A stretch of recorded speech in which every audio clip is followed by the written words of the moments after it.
আসসালামু আলাইকুম ওরহমতুল্লাহি ওবরাকাতুহ। ইন্নাল হামদুলিল্লাহ ওয়াসসালাতু ওয়াসসালামু আলা রাসূলিল্লাহ ওয়া বা'দ। কাছে দূরে সারা পৃথিবী জুড়ে পৃথিবীর যে প্রান্ত থেকে আমাকে এবং আমাদেরকে দেখছেন ফোনে অথবা টিভির স্ক্রিনে, আমি আপনাদের সবাইকে আন্তরিক ধন্যবাদ ও মুবারকবাদ জানিয়ে শুরু করতে যাচ্ছি আপনাদের প্রিয় চ্যানেলের প্রিয় আয়োজন নেক্সাস টেলিভিশনের প্রতিদিনের সরাসরি প্রশ্নোত্তরমূলক পর্ব প্রাণ নিবেদিত ইসলামী জীবন বিধান। আজকের এই পর্বে সারাটি সময় জুড়ে আমি মোহাম্মদ সাঈদ আপনাদের সাথে থাকবো ইনশাআল্লাহ। প্রিয় দর্শক, আপনারা জানেন যে প্রতিটি পর্বে আমরা অত্যন্ত গুরুত্বপূর্ণ এবং জীবন সংশ্লিষ্ট কিছু বিষয় নির্ধারণ করে থাকি। তো আজকেও তার ব্যতিক্রমটি ঘটবে না ইনশাআল্লাহ, এবং বিদগ্ধ ইসলামিক স্কলারগণ আমাদেরকে এসে তাদের জ্ঞানের আলোয় আমাদেরকে আলোকিত করে থাকেন ইনশাআল্লাহ। তো এখনই আমি সরাসরি আমাদের বিদগ্ধ স্কলার ওনার কাছে চলে যাব। উনি তার জ্ঞানের আলোয় আমাদেরকে চমৎকার কিছু দিক নির্দেশনা এবং গাইডলাইন দিয়ে থাকবেন। চলুন দেখে নেওয়া যাক কে এসেছে আজকের আমাদের এই সেটে। প্রিয় দর্শক, আজকে আমাদের সেটে উপস্থিত হয়েছেন বিদগ্ধ আলেমে দ্বীন, জননন্দিত ইসলামিক স্কলার, মসজিদুত তাকওয়া বনানীর সম্মানিত খতিব শাইখ মুস্তাফা জামান হাফিজাহুল্লাহ। আসসালামু আলাইকুম শাইখ, কেমন আছেন? আলহামদুলিল্লাহ, আপনি ভালো আছেন? আলহামদুলিল্লাহ শাইখ, আপনাকে আমাদের নেক্সাস টেলিভিশনের প্রত্যেকটি দর্শকের পক্ষ থেকে এবং আমাদের পক্ষ থেকে আন্তরিক ধন্যবাদ ও মোবারকবাদ জানাচ্ছি। জাযাকুমুল্লাহু খাইরান। এভাবে ভরপুর বেঁচে থাকাটাই জীবন, আর জীবনের স্বাদের অনিবার্য সঙ্গী প্রাণ। শেখ, আজকে আমাদের বিষয়টা হচ্ছে অত্যন্ত গুরুত্বপূর্ণ এবং চমৎকার একটি বিষয়টা হচ্ছে ইবাদতের প্রকৃত স্বাদ। এই বিষয়ে আপনি আমাদেরকে যদি কিছু আলোকপাত করতেন, এবং অত্যন্ত গুরুত্বপূর্ণ এবং চমৎকার এই বিষয়টা আমরা আজকে আপনাদের থেকে শুনে এবং আমাদের জীবনে চলার পথে ইনশাআল্লাহ কিছু উপকৃত হতে চাচ্ছি ইনশাআল্লাহ। বিসমিল্লাহ, আলহামদুলিল্লাহ, ওয়াসসালাতু ওয়াসসালামু আলা মান লা নাবিয়্যা বা'দা ওয়া আলা আলিহি ওয়া সাহবিহি ওয়া মান ওয়ালা। আজকের যে বিষয় বা টপিক, সেটা হচ্ছে আমাদের সৃষ্টির মূল উদ্দেশ্যটাই এর মধ্যে নিহিত আছে। যেমনটি আল্লাহ সুবহানাহু ওয়া তাআলা বলেছেন কোরআনের বিখ্যাত সূরা যারিয়াত ২৭তম পারা ২য় পৃষ্ঠায় আসছে কোরআনের ভাষায়, ওমা খালাকতুল জিন্না ওয়াল ইনসা ইল্লা লিয়াবুদুন। আমি মানুষ এবং জিন এই দুটো জাতিকে কেবলমাত্র ইবাদতের জন্যই সৃষ্টি করেছি। সেই ইবাদতের স্বাদ কিভাবে অন্তরে অনুভব হবে, সেটা হয় তখন যখন প্রকৃত ঈমানদার হয়, তখন ইবাদত করার মধ্য দিয়ে অন্তরে শান্তি, প্রশান্তি, স্বাদ অনুভব করতে থাকে। যেভাবে একজন সুস্থ মানুষ খাবার খেতে গিয়ে স্বাদ অনুভব করে, স্বাদ পেয়ে থাকে, ঠিক তেমনই কোরআনের আরেকটি বক্তব্য সেখানে সুন্দরভাবে প্রতিফলন ঘটে। সূরা বাকারা ১ম পারা ১৬তম পৃষ্ঠার শেষে আসছে, বালা মান আসলাম ওয়াজহাহু লিল্লাহ ওয়া হুয়া মুহসিন। অর্থাৎ যে ব্যক্তি মাফ করবেন, ঠিক আছে, যে ব্যক্তি নিজেকে সম্পূর্ণরূপে আল্লাহর কাছে সঁপে দেয়, তখন সেই বান্দা ইবাদত করতে গিয়ে, আনুগত্য প্রদর্শন করতে গিয়ে ইবাদতের স্বাদ অনুভব করতে থাকে। সুবহানাল্লাহ। তবে আরেকটু যদি বিস্তারিতভাবে যদি আমরা বলতে চাই, শুনতে চাই, সেটা হলো আরেকজন মহান সাহাবী হযরতে আনাস রাদিয়াল্লাহু তাআলা আনহু, তিনি বলছেন ঈমানের স্বাদ পাওয়া যায়, ইবাদতের স্বাদ পাওয়া যায় যদি মানুষের ভিতরে, ঈমানদারের ভিতরে ৩টা গুণ, ৩টা কোয়ালিটি যদি তার মধ্যে থাকে। নাম্বার 1 হচ্ছে সে যদি আল্লাহ তাআলা এবং সর্বশেষ এবং সর্বশ্রেষ্ঠ রসুল এবং নবী মুহাম্মদ সাল্লাল্লাহু আলাইহি ওয়াসাল্লামকে এবং আল্লাহ তাআলাকে যদি সবচেয়ে বেশি আপন মনে করে, তাহলে সে ঈমানের স্বাদ পাবে। ৩টার মধ্যে এটা হলো প্রথম। নাম্বার 2 হচ্ছে যদি কোনো মানুষকে যদি আল্লাহর জন্য ভালোবাসে, যেটা আরেকটি হাদিসে আসছে, আরেকজন বড় সাহাবী হযরতে আবু যর গিফারি রাদিয়াল্লাহু তাআলা আনহু বলেছিলেন, আল হুব্বু ফিল্লাহ ওয়াল বুগদু ফিল্লাহ। হে মুমিন, হে মুসলিম, তুমি যদি কাউকে ভালোবাসো তাহলে আল্লাহর জন্যই ভালোবাসবে। কারোর সাথে যদি সম্পর্ক ছিন্ন করতে হয়, সম্পর্ক যদি ছিন্ন হয়ে যায়, সেটাও হবে শুধুমাত্র আল্লাহর জন্যে, বৈষয়িক কোনো স্বার্থ চরিতার্থ করার জন্যে না। ঠিক তেমনিভাবে ঈমানের স্বাদ পাওয়ার জন্যে দ্বিতীয় অন্যতম গুণ হলো যে আমি কাউকে যখন ভালোবাসবো, আল্লাহর জন্যই শুধু ভালোবাসবো। অর্থ পথ দুনিয়ার সামান্য স্বার্থ হাসিল করার উদ্দেশ্য নয়।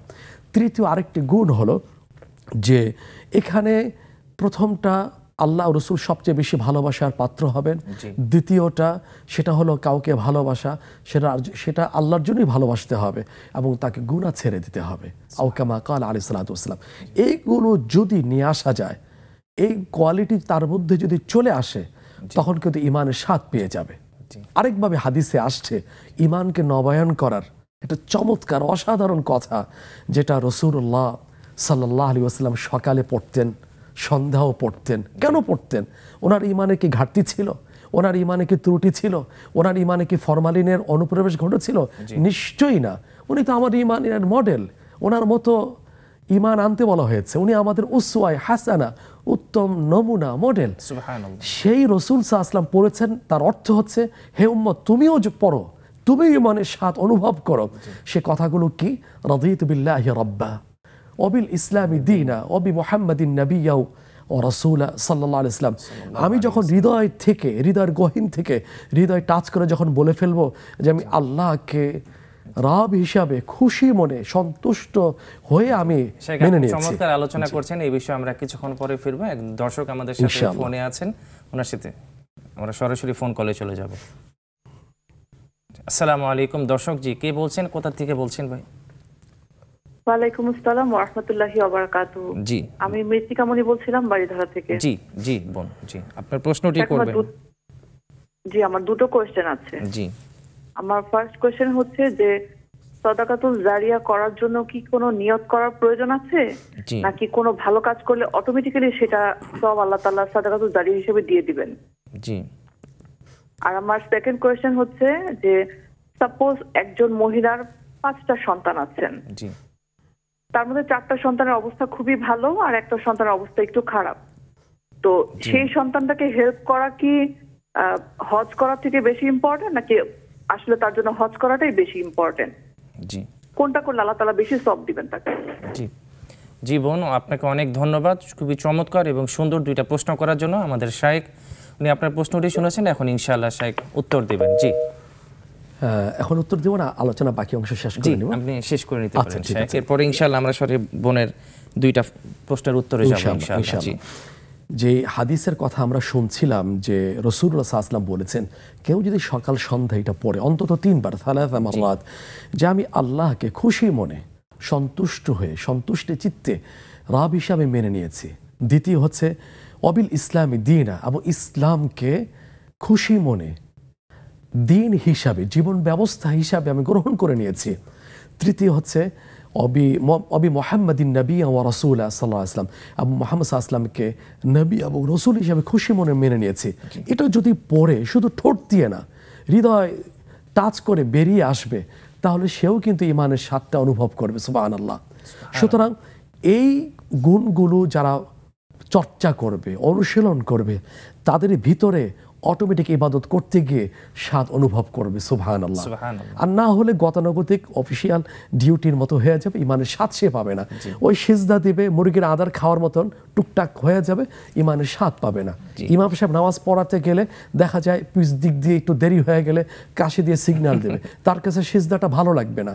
যদি ইমানের স্বাদ অনুভব হতো, সিজদা গিয়ে এটাকে মনে করতে বিশাল স্বাদ অনুভব করছে। আসলাফদের সম্বন্ধে বা ওনাদের সাহাবীদের ঘটনা সম্পর্কে আমরা যেটা দেখতে পাই, ওনারা সারা রাত ওনার তাহাজ্জুদের সালাত ওনারা অতিবাহিত করেছেন। জি শাইখ, আমরা সরাসরি এখন একটু প্রশ্ন উত্তরে চলে যাব। যে একটু বোন আমাদেরকে প্রশ্ন করেছিলেন যে সাদাকায়ে জারিয়ার জন্য কি কোনো ভালো কাজ করার প্রয়োজন আছে কিনা? হ্যাঁ, আমি যতটুকু বুঝতে পেরেছি যে সাদাকায়ে জারিয়া দুটো শব্দ, এমন দান, এমন অনুদান যেটা কন্টিনিউ চলতে থাকে।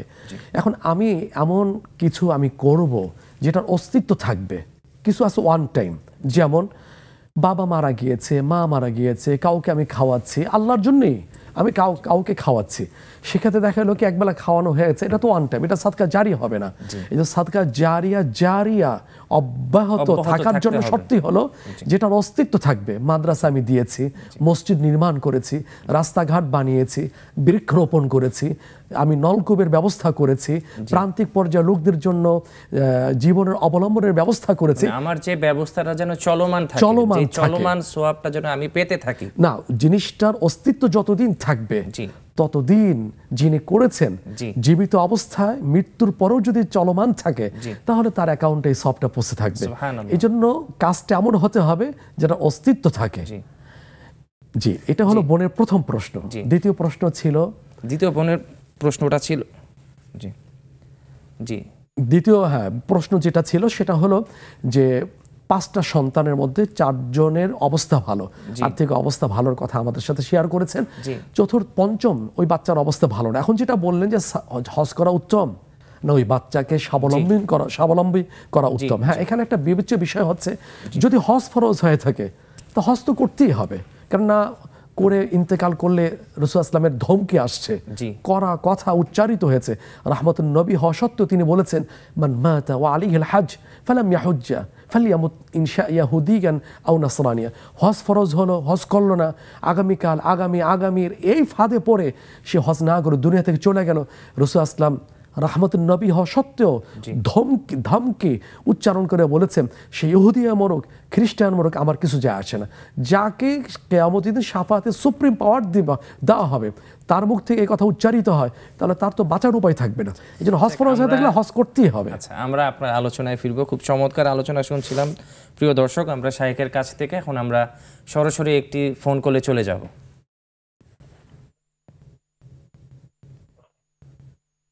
আসসালামু আলাইকুম। জি দর্শক, কে বলছেন? ওয়ালাইকুম সালাম ওয়া রাহমাতুল্লাহি ওয়া বারাকাতুহু। হুজুর ভালো আছেন আপনারা? জি জি আলহামদুলিল্লাহ, আমরা ভালো আছি। আপনি আমি ভালো আছেন? সুনামগঞ্জ ধরমপাশা থেকে ইউনুস বলছিলাম। জি জি জি ভাইজান, আমাদের স্কলার আপনার কথা শুনছেন, আপনি সরাসরি ফোনে প্রশ্ন করতে পারেন। সম্মানিত আলোচক, উনি উপস্থাপনা করেন সুন্দর এবং আজকে ভালো আলোচনাও করছেন, জি খুব ভালো জি লাগছে। আলহামদুলিল্লাহ আমার আলহামদুলিল্লাহ। প্রথম প্রশ্ন হলো জি। যে মুনাফিক কাকে বলে, জি আর 2 নম্বর প্রশ্ন হলো যে মুনাফিক দিয়ে চিনার উপায় কি, জি আর 3 নম্বর প্রশ্ন হলো রাসূল সাল্লাল্লাহু আলাইহি ওয়াসাল্লামের সময়ে মুনাফিকদেরকে রাসূল সাল্লাল্লাহু আলাইহি ওয়াসাল্লাম চিনতেন, জানতেন, তাদের তালিকাও করেছিলেন। জি প্রশ্ন হলো যে রাসূল সাল্লাল্লাহু আলাইহি ওয়াসাল্লাম তাদেরকে হত্যা করলেন না কেন?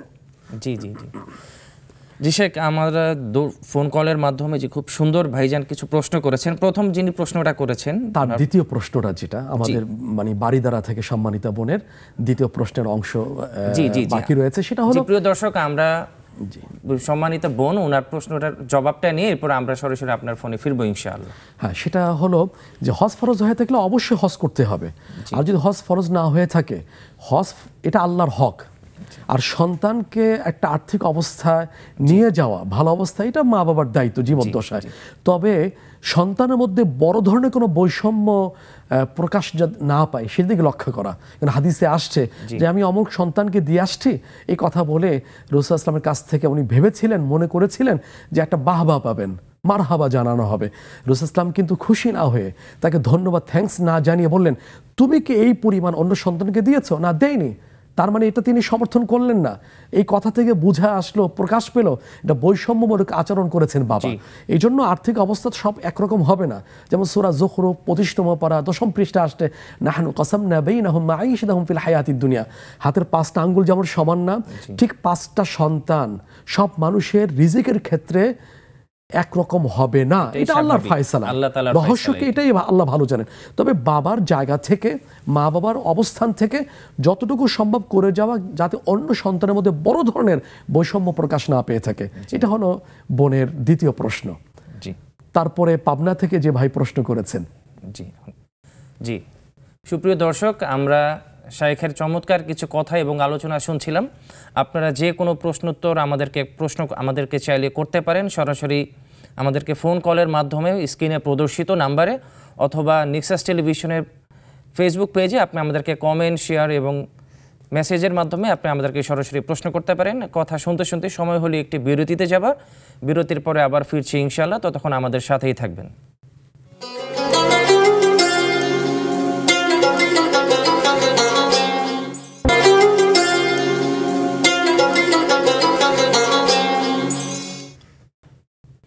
আসসালামু আলাইকুম প্রিয় দর্শক, বিরতির পরে আবার ফিরে এলাম আপনাদের প্রিয় চ্যানেল, প্রিয় প্রোগ্রাম প্রাণ নিবেদিত ইসলামী জীবন বিধানে। আমরা সরাসরি প্রশ্নোত্তর শুনছিলাম শাইখের কাছ থেকে।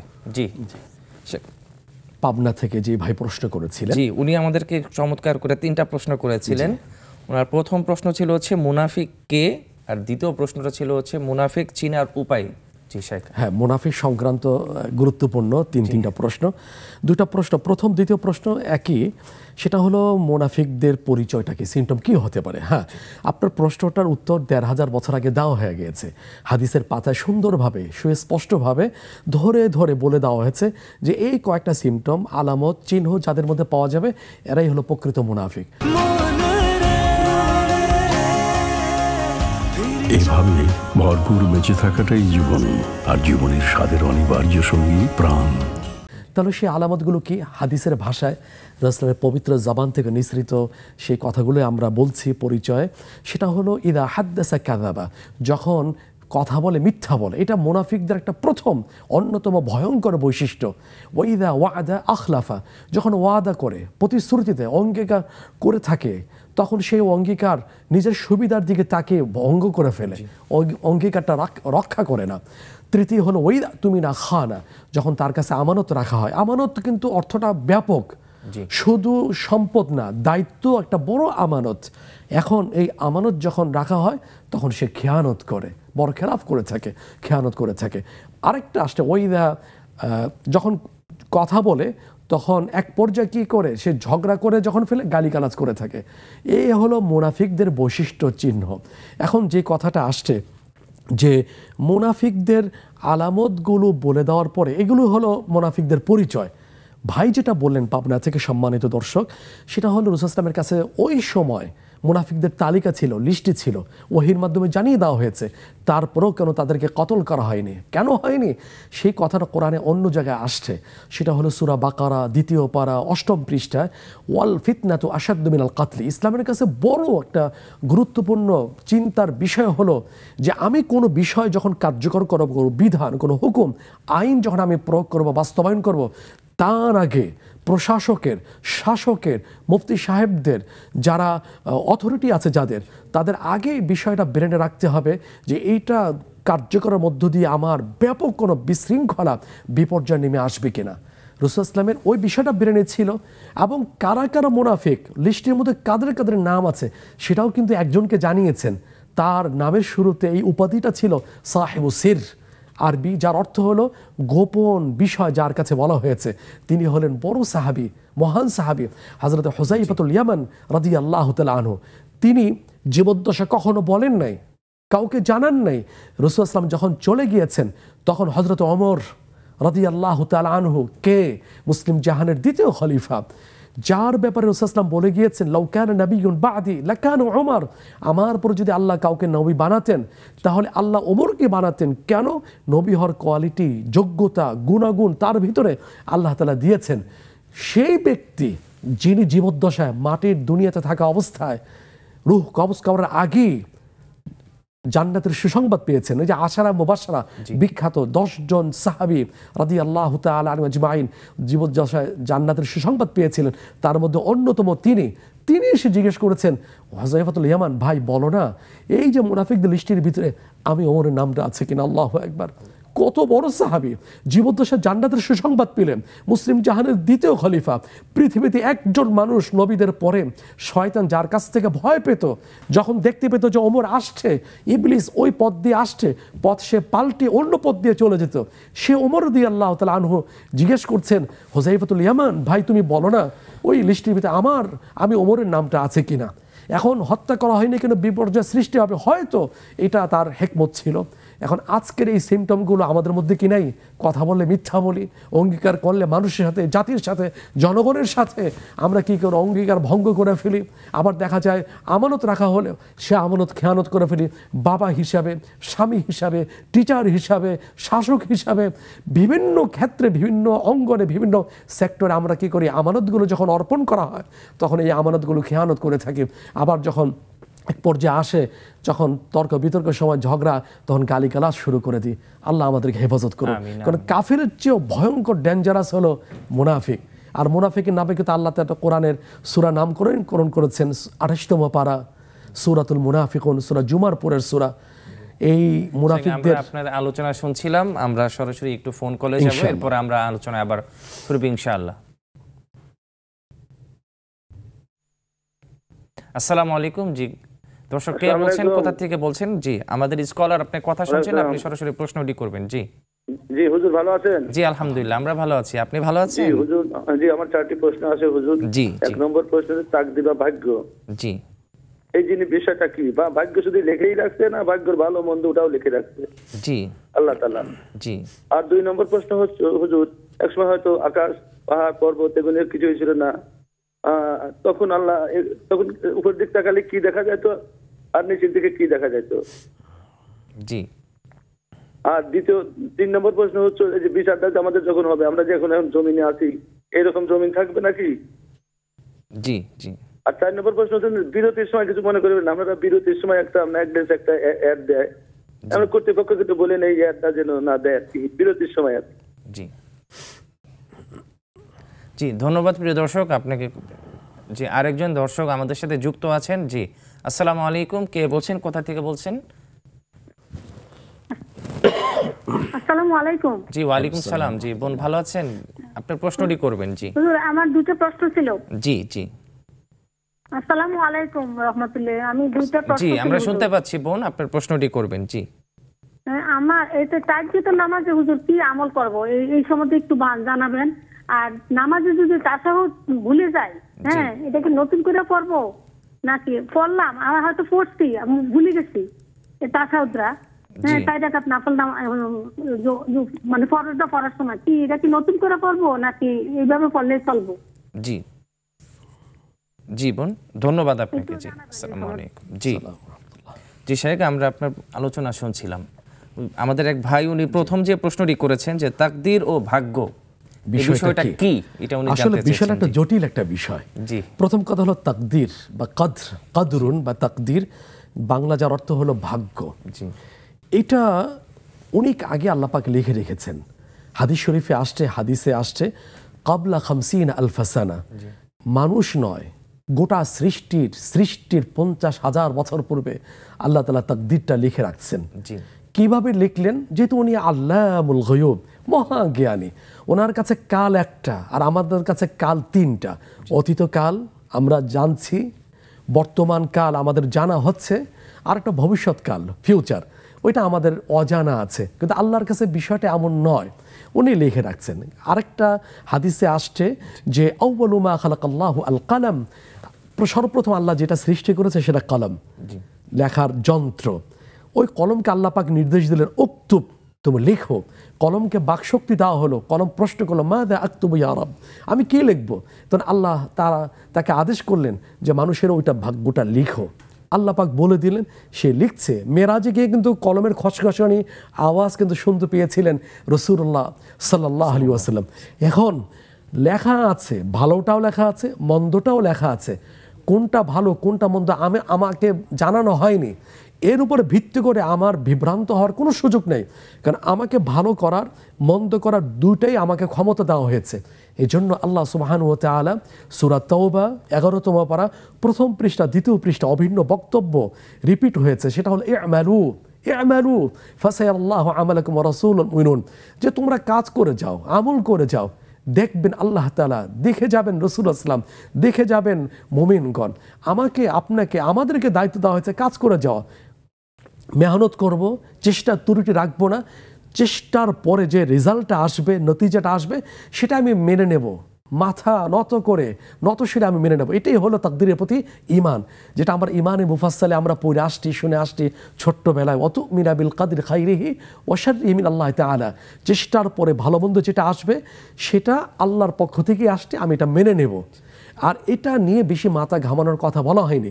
হঠাৎ একটা কথা মনে পড়ছে, একজন সাহাবী এসে জিজ্ঞেস করলেন আয়েশা রাদিয়াল্লাহু তাআলা আনহাকে, বললেন যে মা হুয়াল কদর, কদর ভাগ্য কী জিনিস? উনি কিন্তু সরাসরি জবাব না দিয়ে এতটুকু বললেন হুয়া সিররুম মিন আসরারিল্লাহি তাআলা। দেখো, তুমি ভাগ্য সম্পর্কে জিজ্ঞেস করতে আসছো, এটা হলো আল্লাহ পাকের ভেদসমূহের রহস্যসমূহের একটা, এটা উন্মোচন করতে যেও না। তোমাকে আমাকে দায়িত্ব দেওয়া হয়েছে কাজ করে যাওয়ার, কাজ করে যাও, হালাল পথে থাকো, হারাম বর্জন করো। এর উপর ভিত্তি করি সেই ভালো মন্দ, জান্নাত জাহান্নাম তোমার জন্য ফয়সালা হয়ে থাকবে। এতটুকু আমরা মনে রাখি। জি, আশা করি দর্শক আপনি আপনার চমৎকারভাবে শাইখ উত্তরটি দিয়েছেন, সেটা আপনি পেয়েছেন আর কি ইনশাআল্লাহ। শাইখ, আমাদের এই ভাই দ্বিতীয় যে প্রশ্নটা করেছেন যে পৃথিবী জন্মের পূর্বে, পৃথিবী সৃষ্টির পূর্বে যে উপরে কি ছিল নিচে কি ছিল আল্লাহ ভালো জানেন। জি, আল্লাহু আলাম। কারণ কোরআন শরীফে আসলে অবা কুনতা, তুমি ওই সময় তুমি ছিলে না। জি। কোরআন শরীফে আসছে ওই সময় তুমি ছিলে, আল্লাহ ভালো জানেন। এখন প্রথম কথা হলো কি, আল্লাহ তো খালাকাস সামাওয়াতি ওয়াল আরদ বিগাইরি আমাদিন তারাউনাহা, খুঁটি ছাড়া আকাশকে আল্লাহ সৃষ্টি করেছেন।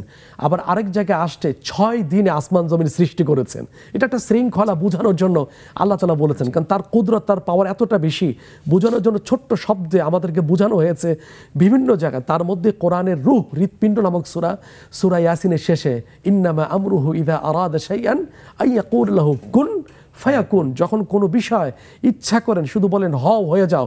এই হও বলতে কিন্তু সময় লাগে, সেটাও আল্লাহ পাকের প্রয়োজন না, কিন্তু বোঝানোর জন্য এই শব্দটা বলছেন। এখন ওই আসমান জমি 6 দিনে সৃষ্টি করলেন, এখন কোনটা ধাপে ধাপে সেটাও হাদিসে আসছে। উপরে কি ছিল নিচে ছিল আল্লাহই ভালো জানেন, কিন্তু প্রথম কি পানি ছিল। পানি ছিল, কাবাঘরটা যেখানে আছে এখন স্থাপিত বা যেখানে নির্মিত, সেই জায়গাটা একটু উঁচু জায়গা ছিল। পানি ঢেউ হতো, ফেনা হতো, আমরা দেখতে পাই যখন একটু উঁচু জায়গা থেকে ফেনা হয়, মাটি জমে, আস্তে আস্তে ওইটা একটুখানে মানে ভূমিতে পরিণত হয়ে যায়। ঠিক সারা এই ভূমি থেকে যখন পানি ছিল, ভূমি ছিল না, ওই জায়গাটা উঁচু ছিল, ওই পানি এসে ধাক্কা লাগতো, ফেনা হতো, আস্তে আস্তে ওইটাই হলো পৃথিবীর কেন্দ্রবিন্দু ছিল।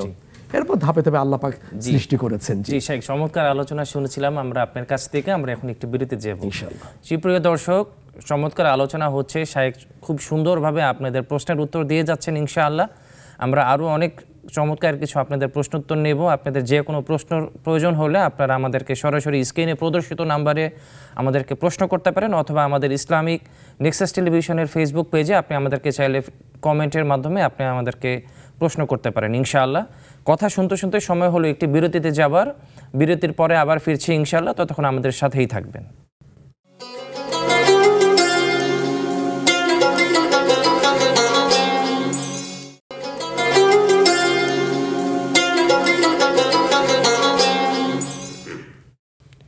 প্রিয় দর্শক, বিরতির পরে আবার ফিরে এলাম আপনাদের মাঝে। আপনারা চাইলে ইনশাআল্লাহ আমাদেরকে স্ক্রিনে প্রদর্শিত নাম্বারে আমাদেরকে প্রশ্ন করতে পারেন, অথবা সরাসরি নেক্সাস টেলিভিশনের ইসলামিক পেজে আপনি আমাদেরকে ফেসবুকে অথবা কমেন্ট অথবা মেসেজের মাধ্যমে আপনি আমাদেরকে প্রশ্ন করতে পারেন।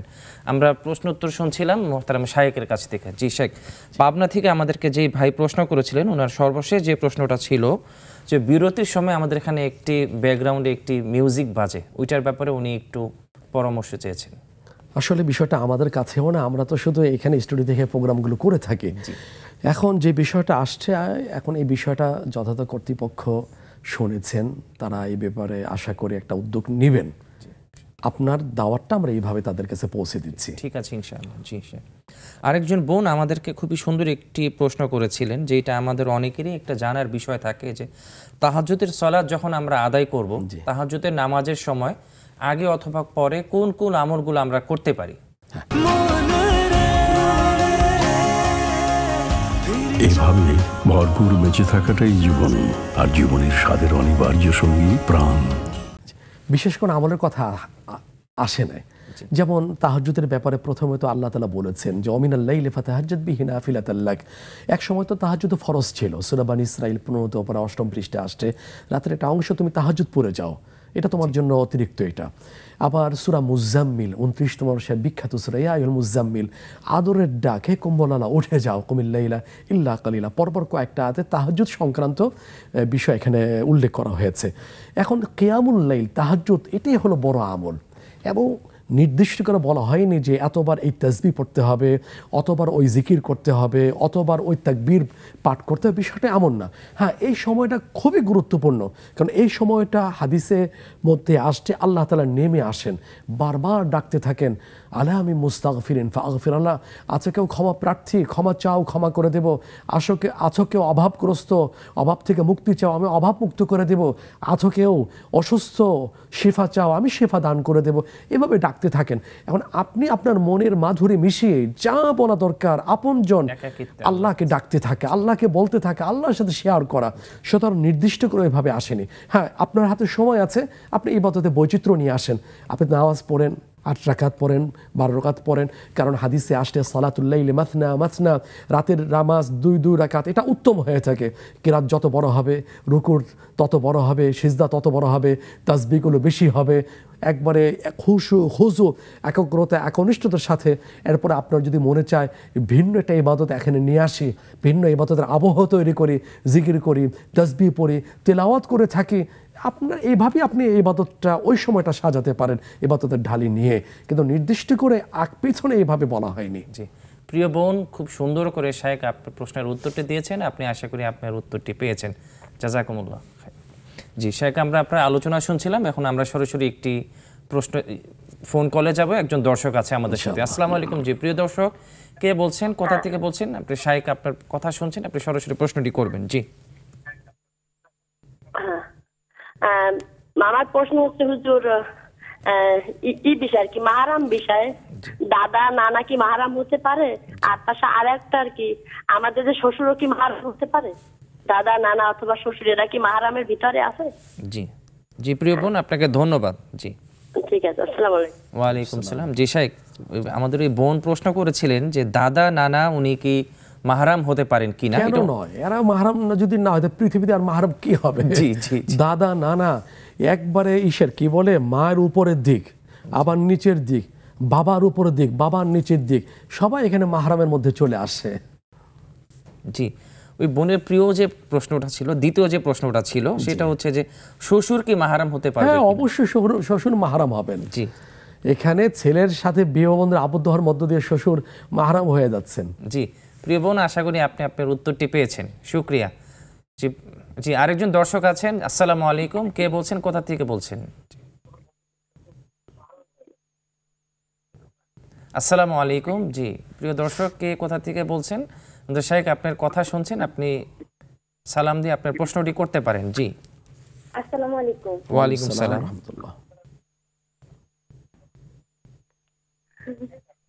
জি বোন, আপনি আপনার প্রশ্নটি করবেন। শায়েখ আপনার কথা শুনছেন। আজানের জবাব দিব, আজানের সাথে সাথে আজানের জবাব দিব, আর হাইয়া আলাস সালাহ বলবো। জি জি জি জি জি বোন, অনেক ধন্যবাদ আপনাকে। শায়েখ, ওই বোন যে প্রশ্ন করেছেন যে আজানের জবাবটা উনি কিভাবে দিবেন, এবং যখন মুয়াজ্জিন সাহেব পড়েন যে হাইয়া আলাস সালাহ হাইয়া আলাল ফালাহ, তখন উনি কি পড়বেন? হ্যাঁ, প্রথম যে কথাটা হাদিসে আসছে, রাসূলুল্লাহ সাল্লাল্লাহু আলাইহি ওয়াসাল্লাম বলে গিয়েছেন, ইদা সামি'তুমুন নিদা ফাকুলু মিথলা মা ইয়াকুলুল মুআযযিন আও কামা ক্বালা আলাইহিস সালাম। যখন তোমরা আজান শুনবে, মুয়াজ্জিন যা যা বলে, যে বাক্যগুলো দিয়ে আজান দিচ্ছে, তোমরা সেটা রিপিট করবে। যেমন আল্লাহু আকবার, আল্লাহু আকবার, আমিও শুনে বলবো আল্লাহু আকবার, আল্লাহু আকবার। সবগুলো ঠিক আছে। হ্যাঁ, এখন হাইয়া আলাস সালাহ, এসো নামাজের দিকে, হাইয়া আলাল ফালাহ, এসো কল্যাণের দিকে। এখানে দুইটা সনদে, দুইটা সূত্রে, দুইটা বর্ণনায় দুইভাবে জবাব আসছে। একটা হলো মুয়াজ্জিন সাহেব যা বলছেন হাইয়া আলাস সালাহ, আমিও তাই বলবো হাইয়া আলাস সালাহ। মুয়াজ্জিন সাহেব বলছেন হাইয়া আলাল ফালাহ, আমিও বলবো হাইয়া আলাল ফালাহ। আবার এটাও হাদিস দ্বারা প্রমাণিত, এগুলো না বলে আমি বলতে পারি লা হাওলা, টান হবে লা হাওলা, টান ছাড়া হলে কিন্তু অর্থের বিকৃতি চলে আসবে। লা হাওলা ওয়ালা কুওয়াতা ইল্লা বিল্লাহ, এটাও বলতে পারি, এটাও হাদিস দ্বারা সমর্থিত। প্রাসঙ্গিক একটুখানি বলি, যদি দর্শক লাইনে না থেকে থাকেন, এটা আজানের জবাবটা এতটা ফজিলতপূর্ণ যে আমাদের সব কষ্টের উদ্দেশ্য হলো জান্নাত, চিরস্থায়ী সুখের জান্নাত লাভ করা।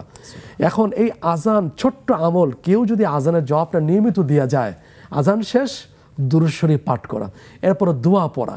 হাদিসে আসছে যে জান্নাতে তো 8টা গেট থাকবে, 8টা স্তর থাকবে, 8টা গেটের যে কোনো গেট দিয়ে সে প্রবেশ করতে হবে। সুবহানাল্লাহ। সুতরাং এই আমলটা ছেড়ে না দেওয়া, ছোট্ট আমলে বিশাল ফজিলত। জি জি প্রিয় বোন, আশা করি আপনি আপনার উত্তরটি পেয়েছেন। শায়েখ খুব সুন্দরভাবে আপনার উত্তরটি দিয়েছেন। জি শায়েখ, আমরা এখন আরেকটি ফোন কলে চলে যাব। আসসালামু আলাইকুম। জি, কে বলছেন, কোথা থেকে বলছেন? আপনি আপনার নামটি বলে সরাসরি প্রশ্ন করতে পারেন ইনশাআল্লাহ। ঢাকা থেকে রুমা বলছিলাম। জি আপা। আমার প্রশ্ন হলো, জি, আরবি মাসের প্রথম 1 তারিখে সূরা মুলক মাগরিবের পরে সূরা মুলক 3 বার পড়লে এই সংসারে আয় উন্নতি বৃদ্ধি হয় এবং মানে মিল মোহাম্মদ থাকে, এটা কি মানে সহি কিনা জানতে চাচ্ছিলাম। আর আমার দ্বিতীয় প্রশ্ন হলো যে দান খয়রাত, তো সংসারে যে মানে স্বামী যে মানে মাসিক যে খরচাটা দেয়, তো সেটা থেকে আমি কিছু মনে করেন যে দান করি, তো আমি কথা হলো যে দানটা কি আমার স্বামীও কি পাবে, আমিও কি পাবো? জি জি জি প্রিয় বন্ধু, জি, এখন আমরা একটি বিরতিতে যাব ইনশাআল্লাহ। বিরতির পরে আমরা আপনাদের প্রশ্নের উত্তরগুলো নিব। তো ততক্ষণ আমাদের সাথেই থাকেন এবং ইনশাআল্লাহ আপনারা চাইলে যে কোনো প্রশ্ন উত্তর আমাদেরকে করতে পারেন স্ক্রিনে প্রদর্শিত নাম্বারে অথবা নেক্সাস টেলিভিশনের ইসলামিক পেজে আমাদেরকে মেসেজ অথবা কমেন্টের মাধ্যমে আমাদেরকে প্রশ্ন করতে পারেন। প্রিয় দর্শক, এখন একটি বিরতিতে যাচ্ছি, ততক্ষণ আমাদের সাথেই থাকুন।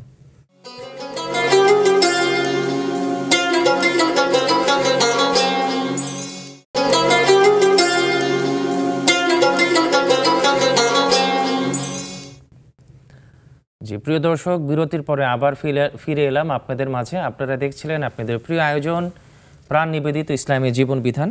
একজন বোন আমাদেরকে প্রশ্ন করেছিলেন শায়েখ যে প্রতি আরবি মাসের প্রথম তারিখে সূরাতুল মুলক 3 বার পাঠ করলে কি তার জীবনে কোনো আয় উন্নতি হবে কিনা? প্রথম কথা হলো মাসের সাথে না, ওই সন্ধ্যার সাথে না, সময়ের সাথে না। কোরআনের তো প্রত্যেকটা হরফ, প্রত্যেকটা আয়াত, প্রতিটা পৃষ্ঠা, প্রতিটা সূরা তো বরকত দিয়ে ভরপুর। কারণ সূরা সাদ 23তম পর আল্লাহ বলছেন কিতাবুন আনজালনাহু মুবারাক। আল্লাহ নিজেই বলছেন এই কিতাবটা বরকত দিয়ে ভরা, বরকতময়। তবে সময়ের সাথে নির্দিষ্ট করা, সম্পৃক্ত করা, যেটা রাসূল সাল্লাল্লাহু আলাইহি ওয়াসাল্লাম করেননি, সেটা আমার জন্য করাটা সমীচীন হবে না। হ্যাঁ, সূরা মুলক তেলাওয়াতের ব্যাপারে সহিহ হাদিস দ্বারা প্রমাণিত আছে, সেটা হলো সন্ধ্যাবেলায় কেউ যদি নিয়মিত সূরা মুলক পড়ে যায় কত বড় লাভ। ওই ব্যক্তির সপক্ষে আল্লাহর আদালতে আল্লাহর সাথে জিরা করবে কে? সূরা মুলক, যে আমাকে নিয়মিত তেলাওয়াত করেছে, আমাকে নিয়মিত পড়েছে। আল্লাহ তুমি তার পক্ষে আমার সেই আবেদনটা তুমি কবুল করো। এখন কি হবে? গৃহীত হবে, সে জান্নাত পেয়ে যাবে, জাহান্নাম থেকে নিষ্কৃতি পেয়ে যাবে। এটা হাদিসে আসছে। কিন্তু মাসের শুরুতে নির্দিষ্ট করে এভাবে কথাটা, এটা আমি বলতে পারছি না। জি জি প্রিয় বোন, আশা করি আপনি আপনার উত্তরটি পেয়েছেন। শাইখ খুব সুন্দর করে আপনার উত্তরটি দিয়েছেন। জি শাইখ, আমাদেরকে ফেসবুক পেজে এক বোন আমাদেরকে প্রশ্ন করেছেন, মাহফুজা মুস্তফা, উনি প্রশ্ন করেছেন কারো জন্য যদি কুরবানির গোশত ফ্রিজে রাখা হয় এখন কি এই গোশত অন্য কোনো আত্মীয়কে দেওয়া যাবে কিনা? হ্যাঁ, যার জন্য রাখা হয়েছে তাকে যদি বলা না হয়ে থাকে আর দেওয়া সম্ভব হচ্ছে না, দূরে, সময় চলে যাচ্ছে, এর চেয়ে প্রয়োজন আরেকজন কাছাকাছি পাওয়া যাচ্ছে, দেওয়া যাবে, কোনো সমস্যা নেই। আচ্ছা, জি জি শেখ, আরেক বোন আমাদেরকে প্রশ্ন করেছেন যে সাইদা মিম নামে, আসসালামু আলাইকুম, জায়নামাজে বেশি কালারফুল হয়ে কি নামাজ আদায়ে কোনো প্রবলেম হবে? ইসলামে এ কি কোনো নিয়ম আছে কিনা? নিয়ম নাই, কিন্তু তারপরও নাইয়ের ভিতরে কিছু নিয়ম আছে। সেটা কি? আমি যে নামাজটা পড়ব এমন চাকচিক্যময় না হওয়া যে নামাজের ভিতরে দৃষ্টি ওদিকে পড়ে যেতে পারে। জায়নামাজ কেন, ওলামায়ে কেরাম তো বলে থাকেন নামাজের খুশু, যেটা নামাজের প্রাণ, সেক্ষেত্রে বলে থাকেন মসজিদের সামনে এরকম বেশি চাকচিক্যময় থাকবে না। তাহলে অবচেতন মনে দৃষ্টি ওদিকে পড়ে যেতে পারে, তা আল্লাহর সাথে কানেকশন বিচ্ছিন্ন হয়ে যেতে পারে। কারণ হাদিসে আসছে আল মুসাল্লি ইউনাজি রাব্বা, মুসল্লি নামাজি ব্যক্তি যখন নামাজ শুরু করে তখন আল্লাহর সাথে ডায়লগ হয়ে যায়, কানাঘুষা শুরু হয়ে যায়, মানে অর্থাৎ কানে কানে কথা শুরু হয়ে যায়। এখন যদি বাহিরে কোনো বিষয় যদি চোখে চলে আসে, কানে চলে আসে, তখন কি হবে? তখন তো কি হবে? মনোযোগ ব্যাহত হয়ে যাবে না? এই জন্য ওলামায়ে কেরাম বলে থাকেন জায়নামাজটা হওয়া দরকার পেলেন, জায়নামাজটা হওয়া দরকার সাদা ছিদে, যাতে নামাজের দৃষ্টি অন্যদিকে ধাবিত না হয়ে যায়। জি প্রিয় বোন, আশা করি আপনি আপনার উত্তরটি পেয়েছেন। জি শাইখ, খুব সুন্দর করে, চমৎকার করে আপনি আমাদেরকে প্রশ্ন উত্তরগুলো দিয়েছেন। আল্লাহ আপনাকে উত্তম প্রতিদান দান করেন। সর্বশেষ আজকের যে গুরুত্বপূর্ণ বিষয় ইবাদতের প্রকৃত স্বাদ, এই বিষয়ে আপনি আমাদেরকে যদি ছোট্ট করে কিছু বলতেন। হ্যাঁ, চমৎকার এই কথাটা। কারণ ইবাদত আমরা করছি, স্বাদ পাচ্ছি না কেন? ইবাদতও করে যাচ্ছি, আবার ওদিক থেকে আমার গুনাহও ঠিকঠাক মতো হচ্ছে। ইবাদতও করছি, টুকটাক কিছু সিজদাও দিচ্ছি, এই কারণে দেখা যায় আল্লাহ যেন ঠিক থাকেন। আবার ওদিক থেকে আবার ইবাদতের পরিপন্থী কাজও করে যাচ্ছে, যাতে ইবলিসও আবার মনক্ষুণ্ণ না হয়ে যায়। কিন্তু ইবাদতে মানে স্বাদ পাওয়ার জন্য বিশেষভাবে প্রথম করণীয় কি? ছোট্ট একটা হাদিস আসছে, ইত্তাকিল মাহারিম তাকুন আ'বাদান নাস, যে রাসূল সাল্লাল্লাহু আলাইহি ওয়াসাল্লাম বলেছেন যেহেতু ইবাদত করার জন্যই মানুষকে সৃষ্টি করা হয়েছে, সেই ইবাদত করে যেন বড় হতে পারে, ইমানের স্বাদ বেশি করে পেতে পারে, সেজন্য রাসূল আসলাম একটা টিপস বলে দিয়েছেন। সেটা কি? তুমি হারাম ছাড়ো, গুনাহ ছাড়ো। ওইটা যদি থাকে তাহলে তুমি অন্তরে ইবাদতের স্বাদ অনুভব করতে পারবে না। পাশাপাশি কোরআন তেলাওয়াত বেশি বেশি করা। দেখুন প্রতিদিন সে জং পড়ে যায়, আগুন দিয়ে জংটা দূর করা হয়, ঠিক অন্তরে, হৃদয়ে, কালবে দিলে জং পড়ে যায়। আর এই জং দূর করার উপায় হলো বেশি বেশি কোরআন তেলাওয়াত করা। এবং আরও উপায় আছে, সেটা হলো বেশি বেশি নফল ইবাদত করা। হাদিসে আসছে যে বান্দা বেশি বেশি নফল ইবাদত করার মাধ্যমে আমার নৈকট্য অর্জন করে, এক পর্যায়ে এমনকি আমি তার প্রিয় বান্দাদের মধ্যে তাকে সামিল করে নিই। আরও নানা উপায় আছে। সুতরাং এই উপায়গুলো অবলম্বন করে ইবাদতের স্বাদ সে অনুভব করতে পারে। জি জি, সুপ্রিয় দর্শক, এতক্ষণ যারা আমাদের সাথে ছিলেন, খুব সুন্দর করে শায়েক আমাদেরকে চমৎকার করে আলোচনা শুনছিলেন। শায়েক তার আলোচনা যদি সর্বশেষ যে দুইটা মেসেজ আমাদের জন্য দিয়েছেন, প্রথমটা হচ্ছে ইবাদতের স্বাদ পাওয়ার জন্য, প্রকৃত স্বাদ যদি আমরা পেতে চাই ইবাদতের মধ্যে, প্রথম হচ্ছে হারাম কাজগুলো আমরা অবশ্যই ছেড়ে দিতে হবে। গুনার কাজগুলো আমাদের জীবন থেকে অবশ্যই ছেড়ে দিতে হবে। কোনোভাবে কোনো ধরনের গুনার কাজ এবং হারাম কাজ যেন আমাদের দ্বারা সংকীর্ণিত না হয়। আল্লাহ তাআলা আমাদের সবাইকে হেফাজত করেন। সর্বশেষ এবং দ্বিতীয়তে যে গুরুত্বপূর্ণ বিষয় ইবাদতের মধ্যে প্রকৃত স্বাদ পাওয়ার জন্য, সেটা হচ্ছে যে নফল ইবাদতের প্রতি প্রচুর পরিমাণে মনোনিবেশ করা, দান সাদাকা করা, নফল নামাজের প্রতি মনোযোগী হওয়া, তাহাজ্জুদের সালাতের মধ্যে মনোযোগী হওয়া এবং বেশি থেকে বেশি নফল যে ইবাদতগুলো আছে এগুলোর প্রতি আমাদের বেশি খেয়াল রাখা। এতক্ষণ যারা আমাদের সাথে যুক্ত ছিলেন প্রাণ নিবেদিত ইসলামের জীবন এই বিধানের এই প্রোগ্রামে, যারা আমাদের সাথে এতক্ষণ সময় দিয়ে নিজের সময় ব্যয় করে আমাদের সাথে ছিলেন, আল্লাহ তাআলা আপনাদের সবাইকে ভালো রাখেন, সুস্থ রাখেন এবং এই প্রোগ্রামের মাধ্যমে আল্লাহ তাআলা আমাদেরকে যে উপকৃত করেছেন, আমরা আপনাদেরকে বিশেষভাবে ধন্যবাদ জানাচ্ছি। আল্লাহ তাআলার দরবারে অনেক শুকরিয়া জ্ঞাপন করছি। আল্লাহ আপনাদের সবাইকে আল্লাহ তাআলা ভালো রাখেন, সুস্থ রাখেন, কোরআন এবং সুন্নাহর পথে রাখেন। জাযাকুমুল্লাহ খাইর, ওয়াফাকাকুমুল্লাহ হুসনাত তৌফিক। ওয়াসসালামু আলাইকুম ওয়া রাহমাতুল্লাহি ওয়া বারাকাতুহু।